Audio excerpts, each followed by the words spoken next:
کہ آج عرصوں کے بعد اللہ نے اہل ایمان کو فتح عطا فرمائی اور سب کے کلیجے ٹھنڈے کیے۔ مجھے پتہ نہیں کہ یہ اس آپریشن کا نام کس نے رکھا ہے، بنیان مرصوص۔ سبحان اللہ، میں ان کو سلام کرتا ہوں جنہوں نے یہ نام رکھا ہے، اور آج اللہ تعالیٰ کا فضل ہے، اللہ نے ہمیں عزت دی۔ میں اپنی حکومت کو بھی مبارک دیتا ہوں، اپنی افواج کو بھی مبارک دیتا ہوں، اور ان شاہینوں کو مبارک دیتا ہوں جنہوں نے فضا میں اڑ کر جان ہتھیلی پہ رکھ کر ڈیتھ سرٹیفکیٹ پر دستخط کر کے، میں نے وہ ویڈیو دیکھی کہ ہمارے جوان ڈیتھ سرٹیفکیٹ پر آسان ہے سائن کرنا۔ تو آج کے میڈیا نے، چونکہ یہودیوں کے ہاتھ میں ہے، انہوں نے مسلمانوں کو کہہ دیا یہ دہشت گرد ہیں، ہندوؤں نے کہا آتنکوادی ہیں۔ تو میرے بھائیو، میں پوری دنیا کے انسانوں سے کہہ رہا ہوں، اسلام امن کا مذہب ہے، محبت کا مذہب ہے۔ ہم کبھی پہل نہیں کرتے، ہم کبھی پہل نہیں کرتے۔ اور ہندوستان والوں سے کہتا ہوں، اچھے ہمسائے بن کر رہو۔ ہمارے تو ہمسائے کے اتنے حقوق بتائے ہیں ہمارے نبی نے، یہ جس کی کوئی حد کوئی نہیں۔ آپ اچھے ہمسائے بن کے رہو تو ہمیں آپ سے کیا غرض ہے؟ آپ کا بھی نفع ہے، ہمارا بھی نفع ہے کہ ہم اس نفرت سے اور اس جنگ سے باز رہیں۔ جس نے اس آپریشن کا نام رکھا ہے بنیان مرصوص۔ اور اس کے بعد میں عرض کرتا ہوں حکمرانوں سے جو اس وقت ہیں، جو اقتدار میں ہیں، طاقت میں ہیں، پورے قوم کو بنیان مرصوص بنا دیں، اور یہ جو سیاسی اختلاف ہیں اس کو دشمنی تک نہ لے جائیں۔ لوگوں کو آزادی دیں کہ آزادی سے وہ سیاست کر سکیں، تو ہم پھلیں گے، پھولیں گے۔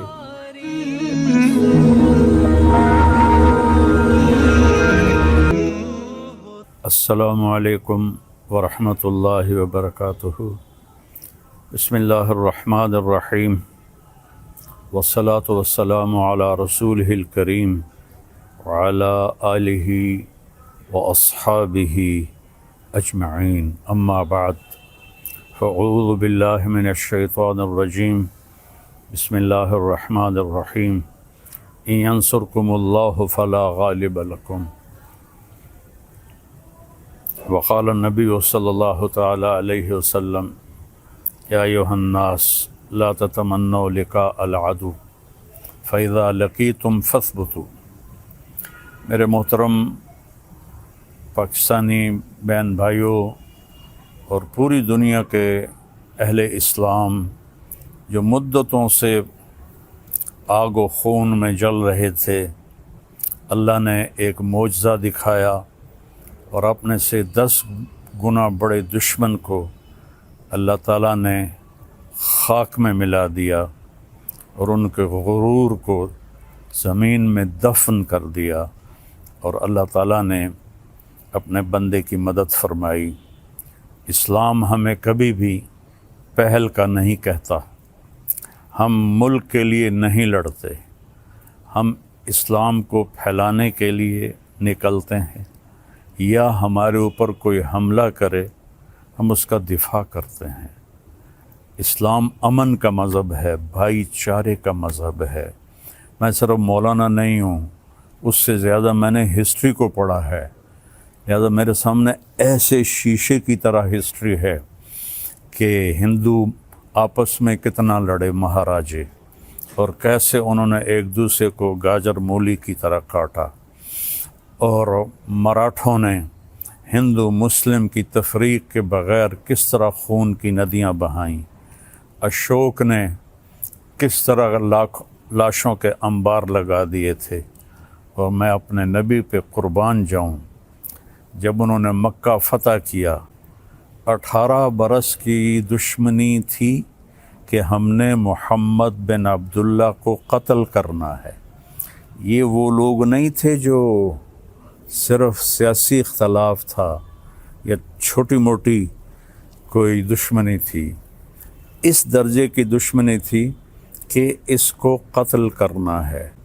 جب میرے نبی فاتحانہ مکہ میں داخل ہوئے تو آپ ایسے نہیں بیٹھے تھے اونٹنی پر، آپ اس طرح سر جھکا کے بیٹھے تھے۔ آپ کے پیچھے حضرت اسامہ بن زید بیٹھے تھے، آپ کی لیفٹ سائڈ پر حضرت ابو بکر رضی اللہ تعالی عنہ کی اونٹنی تھی، اور آپ کے لیفٹ پر حضرت اسید بن حضیر رضی اللہ تعالیٰ عنہ تھے، اور حضرت عمر رضی اللہ عنہ صفوں کو سیدھا کرتے ہوئے چل رہے تھے۔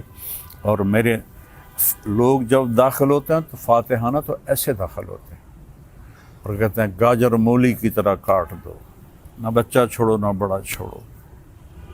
میرے نبی ایسے داخل ہوئے تھے، کجاوا جو ہوتا ہے نا اس کے اوپر آپ کی ٹھوڑی لگی ہوئی تھی، اور آپ کہہ رہے تھے لا الہ الا اللہ وحدہ، وہی ہے ایک اکیلا اللہ جس کا کوئی شریک نہیں، نصر عبدہ، اس نے اپنے بندے کی مدد کی، انجز وعدہ، اس نے اپنے وعدے کو پورا کیا، وہزم الاحزاب وحدہ، اور اس نے لشکروں کو شکست دی۔ اب سارا مکہ حرم شریف میں جمع ہے، اور آپ بیت اللہ کے دروازے پر اس طرح دونوں چوکھٹوں کو پکڑ کر کھڑے ہوئے ہیں اور فرما رہے ہیں اب میں کیا کروں گا تمہارے ساتھ۔ خود قرآن کہتا ہے ان الملوک اذا دخلوا قریۃ افسدوها وجعلوا اعزۃ اہلها اذلۃ وکذلک یفعلون۔ بادشاہ جب ملک فتح کرتے ہیں عزت داروں کو ذلیل کر دیتے ہیں اور تباہ و برباد کر دیتے ہیں، لاشوں کے ڈھیر لگا دیتے ہیں۔ تو آج سارا مکہ انتظار کر رہا تھا کہ اب محمد کی تلوار چلے گی صلی اللہ علیہ وسلم۔ آپ نے فرمایا میں کیا کرنے والا ہوں تمہارے ساتھ؟ تو سہیل بن عمرو ابھی مسلمان نہیں ہوئے، قریشی سردار ہیں، کہتے ہیں آپ بڑے سخی ہیں، سخی کے بیٹے ہیں، سخاوت کی امید ہے۔ تو آپ نے فرمایا جاؤ، جیسے یوسف علیہ السلام نے اپنے بھائیوں سے کہا تھا کہ تم آزاد ہو، تم پر کوئی جرم نہیں، میں تمہیں کہتا ہوں جاؤ تم آزاد ہو، تم پر کوئی جرم نہیں۔ سارا مکہ مسلمان ہو گیا آپ کی اس فیاضی پر، چونکہ یہ تاریخ میں ایسا کبھی ہوتا نہیں ہے۔ پھر آگے میں 2-3 واقعات سناؤں گا جس سے اسلام کا مزاج آپ کے سامنے آئے گا۔ دمشق پہ حملہ ہو رہا تھا جو شام کا کیپٹل تھا، اور جو رومن امپائر تھی اس کے 2 کیپٹل تھے، گرمیوں میں استنبول اور سردیوں میں انطاکیہ جو آج ترکی میں ہے، یہ اس وقت شام میں تھا۔ تو 2 طرف سے حملہ صحابہ نے کیا، ایک طرف سے خالد بن ولید، دوسری طرف سے ابو عبیدہ بن جراح رضی اللہ تعالیٰ عنہ۔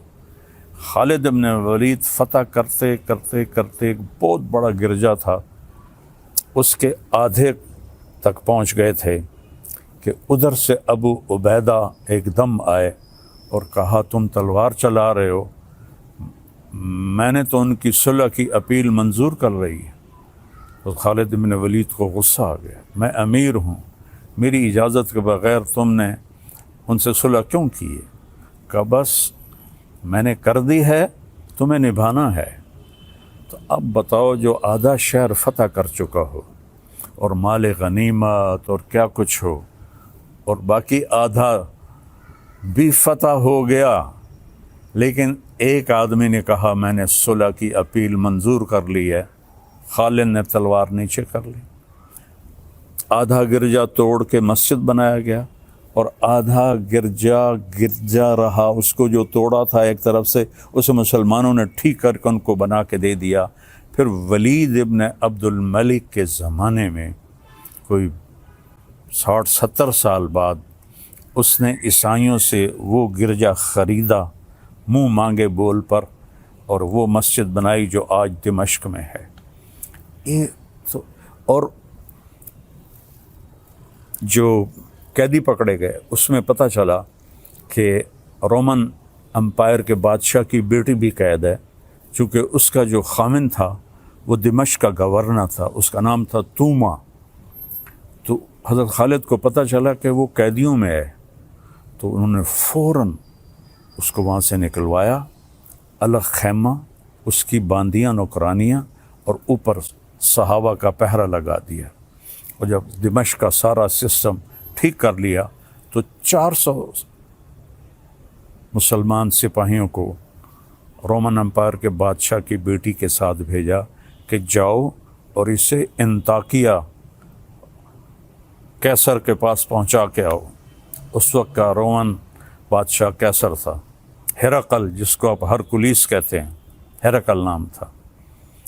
تو 400 سپاہی انطاکیہ کے بارڈر پر ہرقل کی بچی کو چھوڑ کے آئے اور واپس چلے گئے، اور کہا کہ کہہ دینا کہ ہم عزت داروں سے یہی سلوک کرتے ہیں۔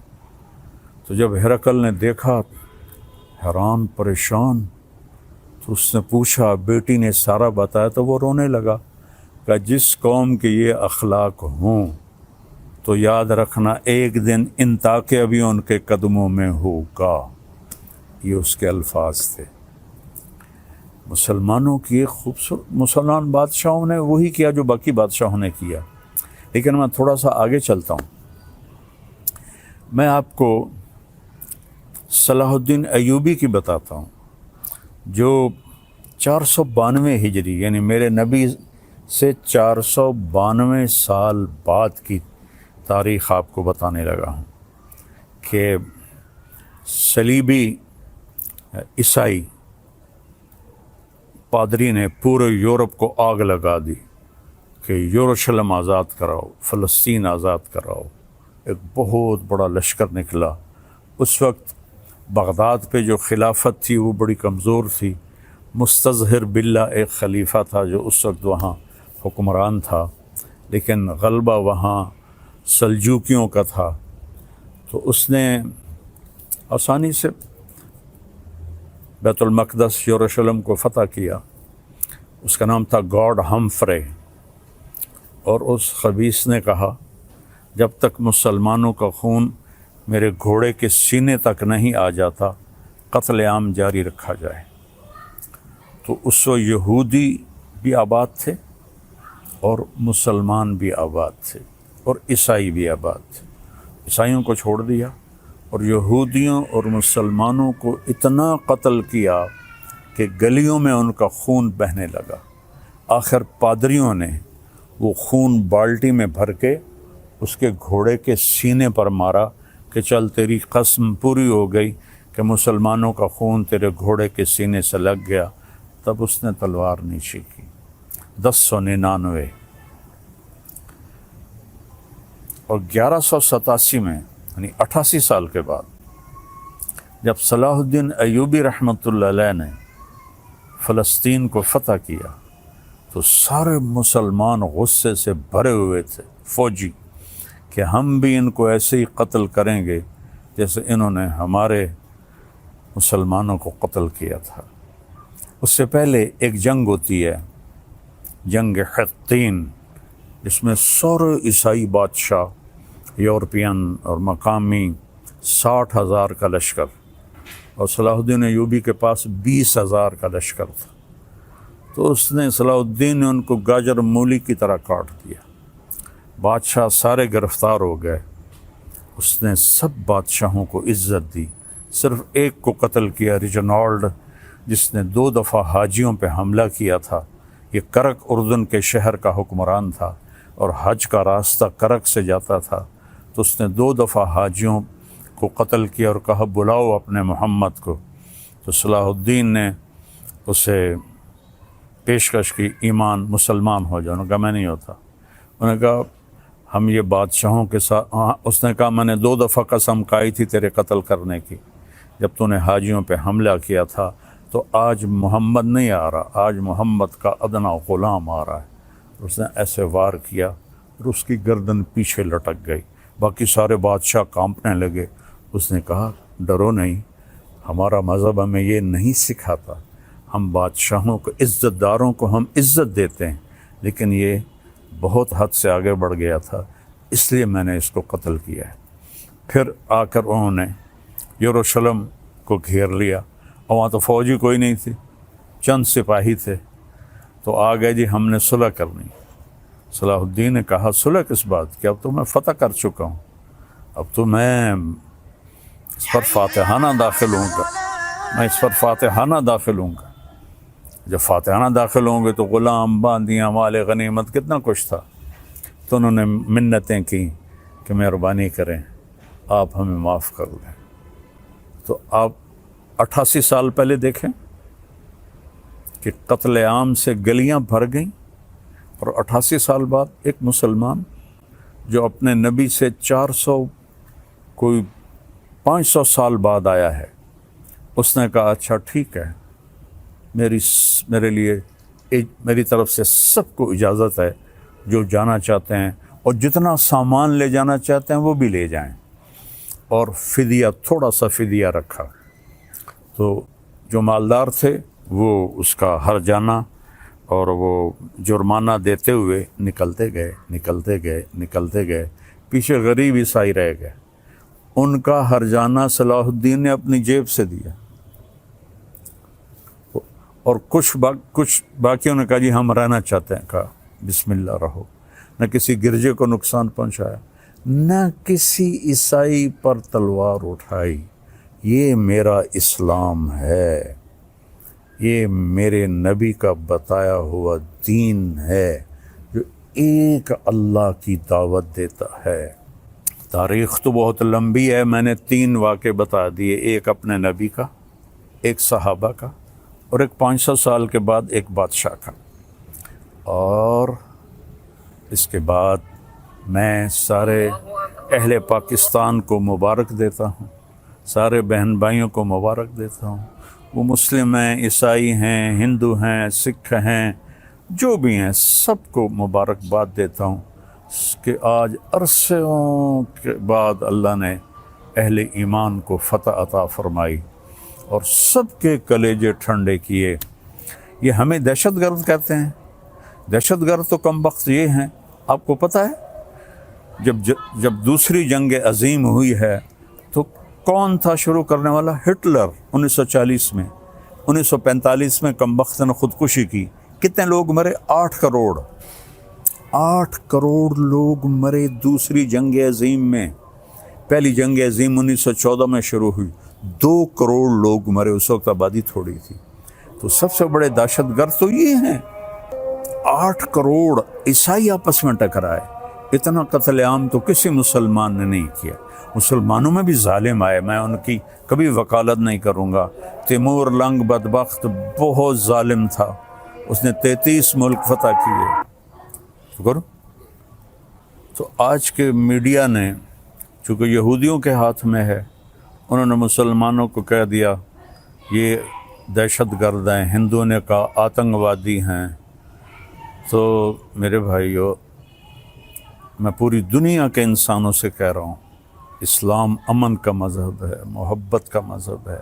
ہم کبھی پہل نہیں کرتے.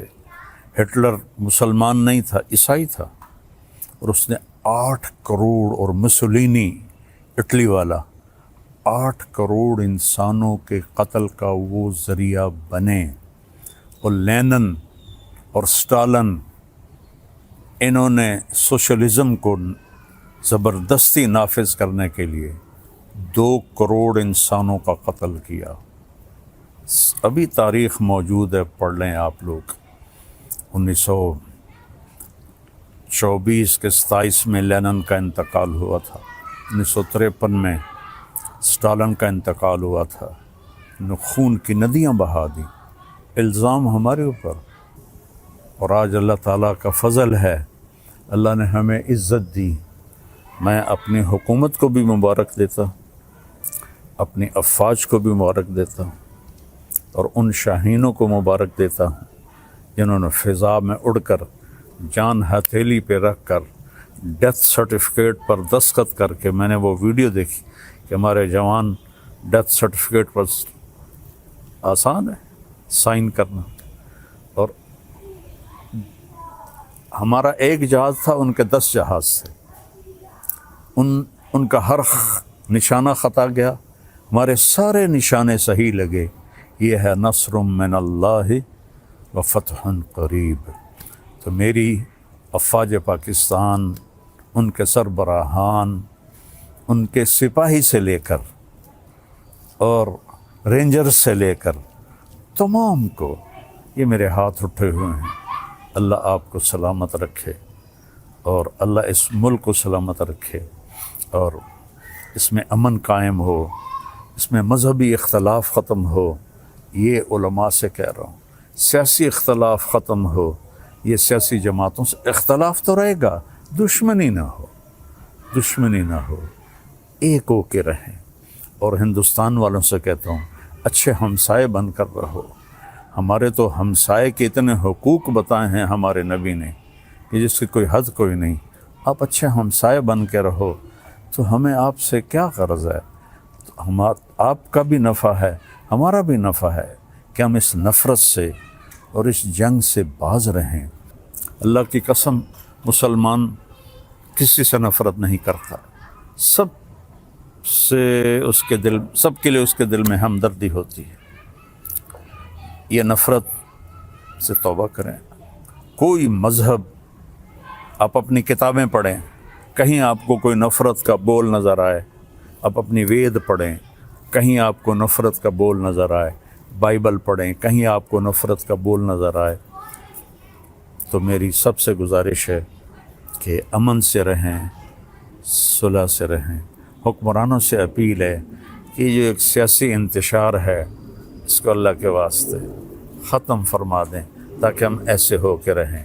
جو میں پہلے تو اس کو سلام کرتا ہوں جس نے اس آپریشن کا نام رکھا ہے بنیان مرصوص، اور اس کے بعد میں عرض کرتا ہوں حکمرانوں سے جو اس وقت ہیں، جو اقتدار میں ہیں، طاقت میں ہیں، پورے قوم کو بنیان مرصوص بنا دیں اور یہ جو سیاسی اختلاف ہیں اس کو دشمنی تک نہ لے جائیں، لوگوں کو آزادی دیں کہ آزادی سے وہ سیاست کر سکیں، تو ہم پھلیں گے پھولیں گے، اور آخر تو ایک دن چلے جانا ہے، اللہ راضی ہوگا تو اللہ ہمیں موجیں کرا دے گا۔